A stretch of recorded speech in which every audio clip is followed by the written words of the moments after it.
2035 నాటికి అంతరిక్షంలో భారతీయ అంతరిక్ష స్థాపనగా ఇస్రో సొంత స్పేస్ స్టేషన్ నిర్మించుకోబోతోందని, ఇది మహత్తర లక్ష్యమని ISRO third launch pad SDSC project director Patiballa Srinivasarao చెప్పారు. ప్రపంచ దేశాలకు పోటీగా ఇస్రో పరిశోధనలు జరుపుతోందని సంతోషం వెలుబుచ్చారు. ఆంధ్రప్రదేశ్ విజయనగరం జిల్లా బొబ్బులి RSRK రంగారావు కళాశాలలో ఈ నెల అక్టోబర్ 4 నుంచి 10వ తేదీ వరకు Indian space research organisation Sriharikota Satish Dhawan space centre SHAR నిర్వహణలో జరిగిన వరల్డ్ స్పేస్ వారోత్సవాల్లో ఆయన ముఖ్య అతిథిగా ప్రసంగించారు. అంతరిక్షంలో అసాధారణ విజయాలకు నిర్వచనంగా ఇక్కడ ఇస్రో వారోత్సవాలు నిర్వహించామని ఆనందం వెలుబుచ్చారు. మనిషి ఊహాశక్తికి, శాస్త్రం పట్ల ఆసక్తికి, ఇంజనీరింగ్ సాహసానికి ఇస్రో అంతరిక్ష పరిశోధనలు తార్కాణమన్నారు.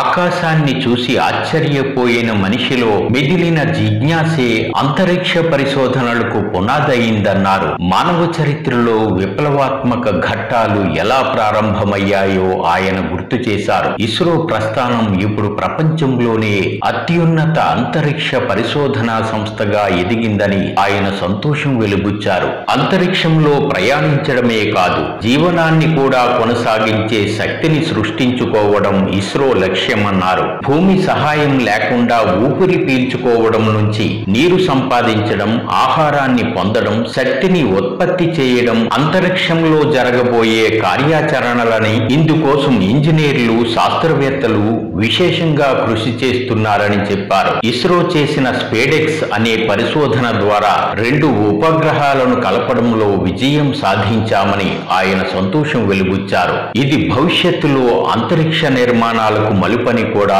ఆయన చెప్పారు. ఇస్రో లక్ష్యాలు నేటి యువతకు స్ఫూర్తిదాయకమన్నారు. అంతరిక్ష ప్రయాణాలకు నేటి యువత పాత్ర ఎంతో కీలకమని చెప్పారు. యువతలో ఆవిష్కరణాత్మక ఆలోచనలు, సృజనాత్మకత, ధైర్యం అంతరిక్ష ప్రయాణాలకు ఇంధనమని ఆయన గుర్తు చేశారు. Shri P Srinivasarao, project director, third launch pad from SDSC SHAR Sriharikota. ఈ సంవత్సరం యొక్క థీమ్ మీకు అందరికీ తెలిసింది, లివింగ్ ఇన్ స్పేస్. అంటే అంతరిక్షంలో జీవనం. మనిషి యొక్క ఊహాశక్తికి, శాస్త్రం పట్ల ఆసక్తికి, ఇంజనీరింగ్ యొక్క సాహసానికి ఇది ప్రతిబింబిస్తుంది. ఇది కేవలం ఒక కళ కాదు, భూమికి అతీతంగా మానవుడు చేసేటటువంటి ప్రయత్నం, భవిష్యత్తు నిర్మాణానికి ఇది ఒక దారి చూపే ఆలోచన కూడా. మనిషి ఎప్పటి నుంచో ఆకాశాన్ని చూసి ఆశ్చర్యపడ్డాడు.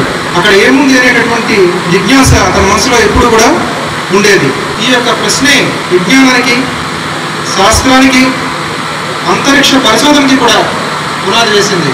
అది మానవ చరిత్రలో యాక్చువల్గా కొన్ని విప్లవాత్మకమైన ఘట్టాలు చెప్పాలనుకుంటే 1961లో యూరీ గగారిన్ అనేటటువంటి ఆయన మొట్టమొదటిసారిగా అంతరిక్షంలోకి వెళ్ళినప్పుడు అది ఒక మానవ చరిత్రలో అది సువర్ణాక్షరాలతో లిఖించదగినటువంటి ఒక అంశం. అలాగా ఆయన ప్రయాణం మనిషి భూమికి మాత్రమే పరిమితం కాదని నిరూపించడం జరిగింది. 1969లో నీల్ ఆర్మ్స్ట్రాంగ్ గారు చంద్రుడిపై అడుగుపెట్టినప్పుడు ఒక మాట చెప్పారు, ఇది ఒక చిన్న అడుగు కానీ మానవ జాతికి ఇది ఒక మహత్తరమైనటువంటి ముందడుగు అనేసి. సో ఈ మాటలు యాక్చువల్గా యుగానికే ఒక నినాదం అనుకోవచ్చు. ఇవన్నీ యొక్క మనిషి కళలు, కృషి మరియు శాస్త్రీయమైనటువంటి ధైర్యానికి, అంటే సైంటిఫిక్ టెంపర్మెంట్కి చిహ్నాలు. So coming to the India, భారతదేశం కూడా ఈ అంతరిక్ష ప్రయాణంలో అసాధారణమైనటువంటి స్థాయిలో ముందడుగు వేసింది. 1969లో ఒక చిన్న ఆఫీసులో మొదలైనటువంటి ఇస్రో ప్రస్థానం ఇప్పుడు అంచెలంచెలుగా ఎదిగి ప్రపంచంలోనే అత్యంత ప్రతిష్టాత్మకమైనటువంటి ఒక అంతరిక్ష పరిశోధనా సంస్థగా ఎదిగింది. ఇప్పుడు మన చంద్రయాన్ మిషన్లు చంద్రుడిపై నీటి అణువులు కలుపున్నాయి. మంగళయాన్ మిషన్ భారతదేశాన్ని రెడ్ ప్లానెట్కి చేరువ చేసినటువంటి మొట్టమొదటి ఆసియా దేశంగా చేసింది. ఆదిత్య L1 సూర్యుడిని యాక్చువల్గా పరిశీలిస్తూ భూమిని రక్షించేటటువంటి ఒక శాస్త్రానికి దోహదపడుతుంది. ఇప్పుడు మనం మరొక గొప్ప దశలో ఉన్నాం. ఏంటంటే గగనయాన్. అందరూ వినే ఉంటారు మీరు ఇప్పుడు. సో గగనయాన్ ప్రాజెక్ట్ స్పేడెక్స్, ఈ మధ్య రీసెంట్గా జరుగుతున్నటువంటి డెవలప్మెంట్స్ అన్నీ కూడా మీరు మీడియాలో వినే ఉంటారు. అలాగే భారతీయ అంతరిక్ష కేంద్రం, అంటే బాస్ అంటున్నారు, భారతీయ అంతరిక్ష స్టేషన్. సో ఇటువంటి ప్రాజెక్ట్స్ ఇస్రో చేపట్టింది. యాక్చువల్గా ఈ యొక్క ప్రాజెక్ట్స్ వల్ల మరింత ఎత్తుకి మన యొక్క పురోగతి సాగిపోతుంది. సో లివింగ్ ఇన్ స్పేస్ అంటే యాక్చువల్గా అంతరిక్షంలో ప్రయాణించడం కాదు, అది అక్కడ జీవనాన్ని కొనసాగించేటువంటి శక్తిని సృష్టించడం, అది చాలా ఇంపార్టెంట్. సో మనిషి అక్కడ ఊపిరి పీల్చుకోవాలి, నీరు తీసుకోవాలి, ఆహారం అందుకోవాలి, శక్తిని ఉత్పత్తి చేయాలి. ఇవన్నీ భూమి యొక్క సహాయం లేకుండా చేయాలి, అంటే సెల్ఫ్ సస్టైనెన్స్. దీనికోసం ఇంజనీర్లు, శాస్త్రవేత్తలు అందరూ కూడా కృషి చేస్తున్నారు. సో ఛాలెంజెస్ ఏంటంటే ఈ యొక్క కళ సాకారం చేసుకోవడానికి ఛాలెంజెస్ కూడా ఉన్నాయి. ఛాలెంజెస్ ఏంటంటే ఎన్విరాన్మెంటల్ లైఫ్ కంట్రోల్ సిస్టమ్స్, ఈసీఎల్ఎస్ఎస్ అంటారు. అలాగే రేడియేషన్ ప్రొటెక్షన్, అక్కడ కాస్మిక్ రేస్, సోలార్ రేడియేషన్, వీటన్నిటిని కూడా హ్యాండిల్ చేసేటటువంటి సిస్టమ్స్ కావాలి. అలాగే మైక్రోగ్రావిటీ అడాప్టేషన్. సో మైక్రోగ్రావిటీ వల్ల ఫిజియాలజీలో ఎన్నోటువంటి చేంజెస్ వస్తాయి. సో వీటన్నిటిని కూడా తట్టుకునేటటువంటి సిస్టమ్స్ని మనం ఏర్పరచుకోవాలి. ఎనర్జీ మేనేజ్మెంట్, సైకలాజికల్ స్టెబిలిటీ, ఇవన్నీ కూడా ఈ యొక్క 5 పిల్లర్స్ అంటారు వీటిని. ఈ 5 పిల్లర్స్ని కూడా మనం స్ట్రెంగ్తన్ చేసుకుని ముందుకు వెళ్ళాలి. ఈ యొక్క లివింగ్ ఇన్ స్పేస్ అనేటటువంటి దాన్ని మనం సాధించాలంటే. సో ఇస్రో చేసినటువంటి రీసెంట్గా స్పేడెక్స్ అనేటటువంటి ఎక్స్పెరిమెంట్ ద్వారా మనం ఏం చేసామంటే 2 ఉపగ్రహాలను స్వయంచాలకంగా కలపడంలో మనం సక్సెస్ని సాధించాం. ఇది భవిష్యత్తులో అంతరిక్ష కేంద్రాల నిర్మాణానికి ఇది ఒక ఇంపార్టెంట్ మైల్స్టోన్ అని చెప్పచ్చు. ఇంకొకటి, ఈ విషయంలోనే విత్తనాలు మొలకెత్తించడం ద్వారా భారత శాస్త్రవేత్తలు అంతరిక్షంలో జీవం సాధ్యం అనేసి మొట్టమొదటి అడుగు వేశారు. నెక్స్ట్, ఇస్రో యొక్క మరొక దూరదృష్టి యొక్క ఉన్నటువంటి లక్ష్యం ఏంటంటే భారతీయ అంతరిక్ష కేంద్రం స్థాపన. 2035 సంవత్సరానికి మన దేశం సొంత స్పేస్ స్టేషన్ కలిగి ఉండాలని గవర్నమెంట్ డైరెక్షన్ ఇచ్చింది. ఆ విధంగా స్పేస్ పాలసీ డిసైడ్ అయింది. దాని ప్రకారంగా ప్రోగ్రామ్స్ డిసైడ్ అయ్యాయి. ఆ విధంగా ప్రాజెక్ట్స్ ఫార్మ్ అయ్యాయి. సో 2035 సంవత్సరానికి భారతీయ అంతరిక్ష స్టేషన్ నెలకొల్పడం అనేటటువంటిది ఒక మహత్తరమైనటువంటి లక్ష్యాన్ని ఇస్రో చేపట్టింది. ఇది శాస్త్రవేత్తలకు మాత్రమే కాదు, మన విద్యార్థులకు, మన యొక్క యువతకు కూడా ఇది ఒక స్ఫూర్తి అని నేను చెప్పదలుచుకున్నాను. దీనికోసం ఏంటి కావాలి? ఇప్పుడు ఈ రిక్వైర్మెంట్ ప్రాజెక్ట్ ఫామ్ అయింది. దీనికోసం ఏం చేయాలి అంటే హెవీ లిఫ్ట్ లాంచ్ వెహికల్స్ కావాలి. క్రయోజనిక్ ఇంజన్స్ని, హై కెపాసిటీ క్రయోజనిక్ ఇంజన్స్ని డెవలప్ చేయాలి. ప్రస్తుతం మన దగ్గర ఉన్నటువంటి టెక్నాలజీ ఎలా ఉంది అంటే లిక్విడ్ హైడ్రోజన్, లిక్విడ్ ఆక్సిజన్తో ఉన్నటువంటి క్రయోజనిక్ ఇంజన్స్ ఉన్నాయి. ఇప్పుడు అడ్వాన్స్డ్ కంట్రీస్లో లిక్విడ్ ఆక్సిజన్ అండ్ లిక్విడ్ మీథేన్తో ఉన్నటువంటి టెక్నాలజీ ప్రొపల్షన్ సిస్టమ్ ఉంది. అటువంటి సిస్టమ్స్ మనం డెవలప్ చేయాలి. అది కూడా మనం చేస్తున్నాం. సో ఈ అడ్వాన్స్డ్ లాంచ్ వెహికల్స్ని ఏదైతే మనం డిజైన్ చేయాలో దానికి కావాల్సినటువంటి అసోసియేటెడ్ టెక్నాలజీస్ కూడా సంబంధించినటువంటి ప్రాజెక్ట్స్ ఇస్రో చేపట్టింది. సో దీనికోసం heavy lift rockets, cryogenic engines, robotics, in space, in orbit servicing వంటి అనేకమైనటువంటి టెక్నాలజీస్, సాంకేతికతలు వేగంగా అభివృద్ధి చెందుతున్నాయి. భారతదేశం మీ అందరికీ తెలిసిందే LVM-3 రాకెట్ ద్వారా ఇప్పటికే భారీ ఉపగ్రహాలను ప్రయోగించేటటువంటి సామర్థ్యం సాధించింది. తదుపరి దశలో మనం నెక్స్ట్ లెవెల్లోకి వెళ్తే రీయూజబుల్ రాకెట్స్ వస్తున్నాయి, సూపర్ హెవీ లిఫ్ట్ రాకెట్స్ వస్తున్నాయి. సూపర్ హెవీ లిఫ్ట్ రాకెట్స్ ఏంటంటే ఇవి రేపటి అంతరిక్ష నివాసాలకి, అంటే మనం చెప్పబోతున్నటువంటి లక్ష్యానికి, లివింగ్ ఇన్ స్పేస్ అనేటటువంటి లక్ష్యానికి చేరువవడానికి కావాల్సినటువంటి టెక్నాలజీస్ని కూడా మనం దీనికి తయారు చేసుకుంటున్నాం అనమాట. సో ఈ లక్ష్యం దిశగా ఇస్రో 3rd లాంచ్ ప్యాడ్ అనేటటువంటి ఒక ప్రాజెక్ట్కి శ్రీకారం చుట్టింది. సో ఈ పర్టికులర్ లాంచ్ ప్యాడ్లో మనం ఏంటంటే హెవీ లిఫ్ట్ లాంచ్ వెహికల్స్ని, అడ్వాన్స్డ్ లాంచ్ వెహికల్స్ని, మూన్ ల్యాండింగ్ మిషన్స్ని, అటువంటి మన యొక్క ఏదైతే మనం 2035, 2040, 2047 అనేటటువంటి ఏదైతే మనం ఇస్రో పాలసీ ఏదైతే ఉందో, మన స్వర్ణోత్సవాల కోసం ఏదైతే మనం సాధిస్తున్నామో, ఏదైతే అనుకుంటున్నామో వాటన్నింటినీ కూడా ఈ యొక్క ప్రయోగ వేదిక ఒక శ్రీకారం కానుంది. సో భారతదేశం అంతరిక్ష విజ్ఞానంలో సాధించినటువంటి ప్రతి విజయం వెనుక ఒకే ఒక శక్తి ఉంది. అదేంటో తెలుసా? మన యువత. Yes, so that is important. ఇటువంటి సాహసాలని, ఇటువంటి వైజ్ఞానికమైనటువంటి గొప్ప సాధన మనం సాధించాలనుకుంటే ఎంతో కృషి అవసరం.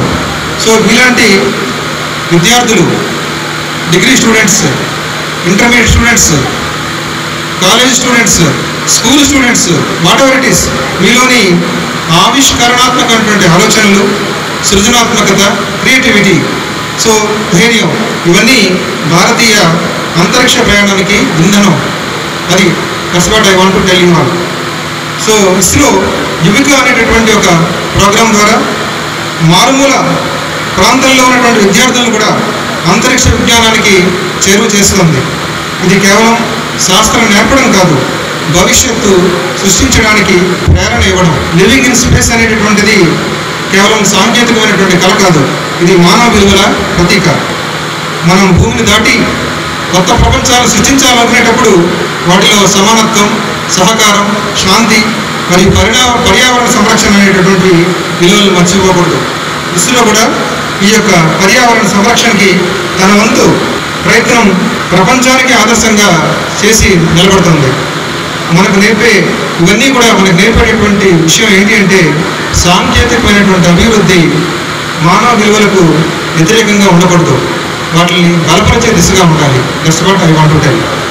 సో మై డియర్ స్టూడెంట్స్, మీరు తెలుసుకోవాల్సింది ఏంటంటే, మీలో ప్రతి ఒక్కరూ భవిష్యత్తు అంతరిక్ష యుగానికి మీరందరూ కూడా నిర్మాతలు అని మీరు తెలుసుకోండి.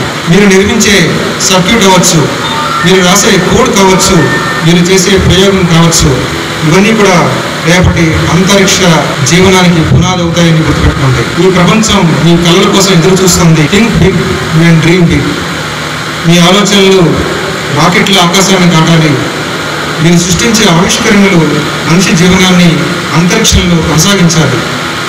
మనందరం ఈ వరల్డ్ స్పేస్ యొక్క ఒక సందేశాన్ని మనం తీసుకున్నాం.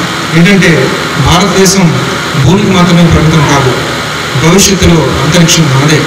తమ కళాశాలలో ఇస్రో వారోత్సవాలు జరపడం నేటి యువతకు స్ఫూర్తిదాయకమని రాష్ట్ర మాజీ మంత్రి సుజయ కృష్ణ రంగారావు సంతోషం వెలిబుచ్చారు.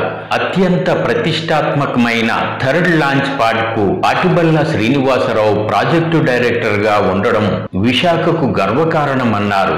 ముఖ్యంగా శ్రీనివాసరావు గారు ప్రాజెక్ట్ డైరెక్టర్ గా ఈ థర్డ్ లాంచ్ ప్యాడ్ ఏదైతే ఇప్పుడు నిర్వహిస్తున్నారో దానికి వారు ప్రాజెక్ట్ డైరెక్టర్గా ఉంటుంటే అది అతి ప్రతిష్టాత్మకమైన కార్యక్రమంగా మన భారతదేశం భావిస్తుంది. మరి దానికి రథసారథిగా ఆయన ఉండటం అంటే అది చిన్న విషయం కాదు. వారు కూడా మన ప్రాంతం విశాఖపట్నంకు సంబంధించిన వారే కాబట్టి మనందరికీ కూడా చాలా గర్వకారణం. మరి వారి సారథ్యంలోని గగనయాన్ సక్సెస్ఫుల్గా మన భారతదేశం వారు ఏదైతే థర్డ్ లాంచ్ ప్యాడ్కి ప్రాజెక్ట్ డైరెక్టర్గా ఉన్నారో ఆ లాంచ్ ప్యాడ్ నుంచి సక్సెస్ఫుల్గా లాంచ్ చేయాలని మనస్ఫూర్తిగా కోరుకుంటున్నాను. వేడుకలో ప్రాజెక్టు డైరెక్టర్ పాటిబల్ల శ్రీనివాసరావును సుజయ కృష్ణ రంగారావు ఘనంగా సన్మానించారు. వారం రోజుల పాటు ఇస్రో వారోత్సవాలకు ISRO manager Harikrishna celebration committee chairman గా వ్యవహరించారు. ఆయనతో పాటు శాస్త్రవేత్తల బృందాన్ని కూడా సుజయ కృష్ణ రంగారావు సన్మానించారు. వివిధ పోటీ ప్రదర్శనలలో రాణించిన విద్యార్థులకు ప్రాజెక్టు డైరెక్టర్ శ్రీనివాసరావు సుజయ కృష్ణ రంగారావు చేతుల మీదుగా బహుమతులు అందజేశారు. వేడుకలో ప్రిన్సిపాల్ సిహెచ్ వీరేంద్ర కుమార్ తో పాటు అధ్యాపకులను కూడా సత్కరించారు. సో ఇస్రో చేసినటువంటి రీసెంట్ గా స్పేడెక్స్ అనేటటువంటి ఎక్స్పెరిమెంట్ ద్వారా మనం ఏం చేసామంటే 2 ఉపగ్రహాలను స్వయంచాలకంగా కలపడంలో మనం సక్సెస్ సాధించాం. ఇది భవిష్యత్తులో అంతరిక్ష కేంద్రాల నిర్మాణానికి ఇది ఒక ఇంపార్టెంట్ మైల్స్టోన్ అని చెప్పచ్చు. ఇంకొకటి, ఈ విషయంలోనే విత్తనాలు మొలకెత్తించడం ద్వారా భారత శాస్త్రవేత్తలు అంతరిక్షంలో జీవం సాధ్యం అనేసి మొట్టమొదటి అడుగు వేశారు. నెక్స్ట్, ఇస్రో యొక్క మరొక దూరదృష్టి యొక్క ఉన్నటువంటి లక్ష్యం ఏంటంటే భారతీయ అంతరిక్ష కేంద్రం స్థాపన. 2035 సంవత్సరానికి మన దేశం సొంత స్పేస్ స్టేషన్ కలిగి ఉండాలని గవర్నమెంట్ డైరెక్షన్ ఇచ్చింది. ఆ విధంగా స్పేస్ పాలసీ డిసైడ్ అయ్యింది. దాని ప్రకారంగా ప్రోగ్రామ్స్ డిసైడ్ అయ్యాయి. ఆ విధంగా ప్రాజెక్ట్స్ ఫార్మ్ అయ్యాయి. సో 2030 సంవత్సరానికి భారతీయ అంతరిక్ష స్టేషన్ నెలకొల్పడం అనేటటువంటిది ఒక మహత్తరమైనటువంటి లక్ష్యాన్ని ఇస్రో చేపట్టింది. ఇది శాస్త్రవేత్తలకు మాత్రమే కాదు, మన విద్యార్థులకు, మన యొక్క యువతకు కూడా ఇది ఒక స్ఫూర్తి అని నేను చెప్పదలుచుకున్నాను.